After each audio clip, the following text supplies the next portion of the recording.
super content de vous retrouver dans cette vidéo pour parler d'inspiration. C'est un sujet assez compliqué pour beaucoup de gens, moi y compris. Du coup, je voulais qu'on voit ensemble quelques astuces que j'utilise pour trouver l'inspiration dans mes illustrations, dans mes dessins, dans mes créations. Et je me suis dit que ça pouvait être cool de vous les partager si jamais vous êtes en panne d'inspiration vous aussi. Donc si ça peut vous aider, c'est tout bénef. Je vais vous montrer 3 astuces différentes. Donc c'est parti. Alors du coup, la première astuce que j'utilise le plus souvent, c'est Pinterest. J'utilise Pinterest à peu près tous les jours, je dirais, pour un petit peu tout et rien. Je me balade pour voir un peu ce qu'il y a de nouveau, ce que les gens peuvent épingler sur le site. Je trouve que c'est vraiment génial comme réseau social. Il y a beaucoup d'idées qui circulent dans tous les domaines, que ce soit au niveau de la décoration, de l'ameublement, de la mode, du dessin. Vraiment tout est bon à prendre pour s'inspirer et pour trouver l'idée qui fera qu'on va avoir envie de faire cette illustration. Par exemple, la dernière illustration que j'ai réalisée, je vous la mets juste ici. Je me suis aidé de Pinterest pour trouver l'idée. Je savais à la base que j'avais envie de faire quelque chose un peu dans le mood années 80-90, quelque chose d'assez rétro. Je vous mettrai aussi en description le lien d'un tableau Pinterest que j'ai créé où je répertorie plusieurs photos et j'épingle du coup des illustrations qui m'ont vraiment attiré l'œil sur le moment, du fait de la composition, des couleurs, du style de dessin, et le fait de les enregistrer sur le moment, ça me permet de trouver l'inspiration et de puiser dans ces images que j'ai enregistrées auparavant. Donc je pense que c'est un très bon moyen pour trouver l'inspiration si vous avez vraiment du mal. Donc je vous conseille vraiment d'aller faire un tour sur Pinterest.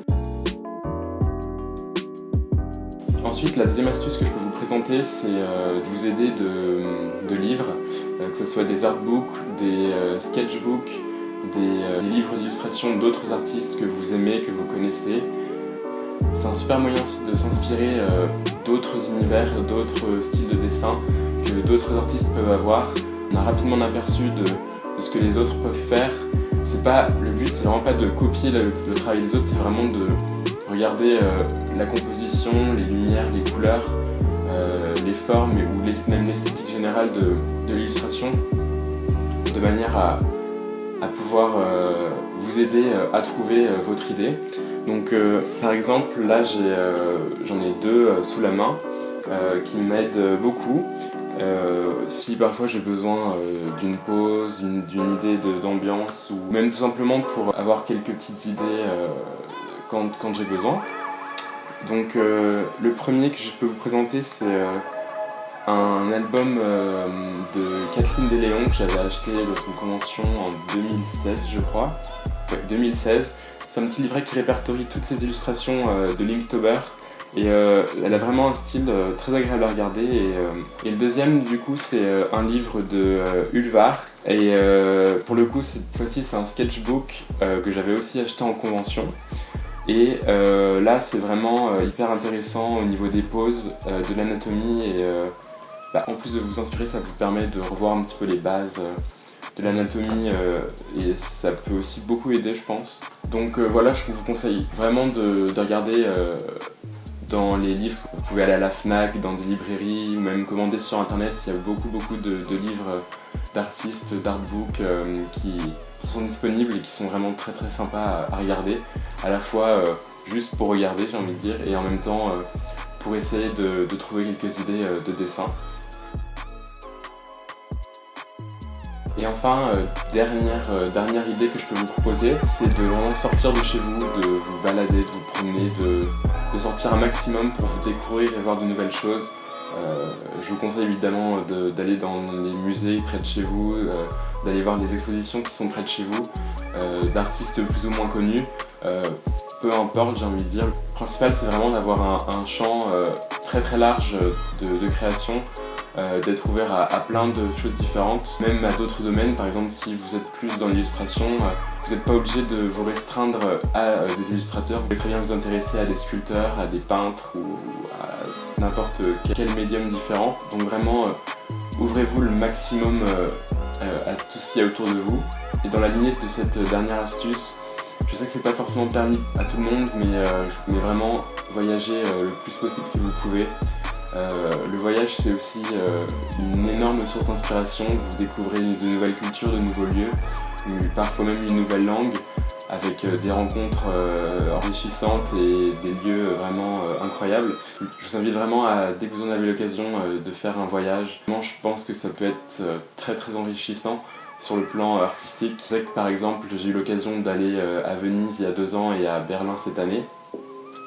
Et c'était vraiment 2 voyages absolument géniaux dans lesquels j'ai pu faire beaucoup de visites de musées, d'expositions.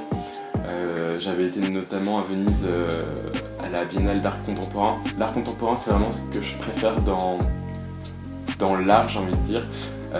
C'est vraiment ce que je trouve le plus intéressant, ce qui fait qu'aller voir toutes ces expositions à Venise pour la Biennale d'art contemporain m'a beaucoup inspiré, m'a beaucoup aidé. J'ai vraiment découvert plein de choses, plein d'artistes différents que j'ai vraiment adoré, donc vraiment je vous conseille le plus possible de voyager autour de chez vous. Je pense que ça peut être vraiment très très enrichissant. Donc voilà, c'est tout pour cette vidéo. J'espère que ces petites astuces pourront vous aider. Moi en tout cas, c'est ce qui marche pour moi au quotidien. Je vous avoue que parfois j'ai des petits moments de baisse où je ne sais absolument pas quoi faire. Ça arrive à tout le monde. Je pense à tous mes amis à qui ça arrive souvent, tout comme moi. Je finis avec mon téléphone parce que ma caméra vient de couper, j'ai plus de batterie. Trop bien. Du coup oui, je voulais juste vous remercier d'avoir regardé cette vidéo et si la vidéo vous a plu, n'hésitez pas à mettre un pouce en l'air et à vous abonner, ça me ferait très plaisir. Voilà, pour voir toutes mes prochaines vidéos. Et voilà, j'espère que la vidéo vous a plu, que ces petites astuces vous ont aidé. Moi, ce que je vous disais, c'est que ça marche pour moi, donc j'espère que ça marchera aussi pour vous.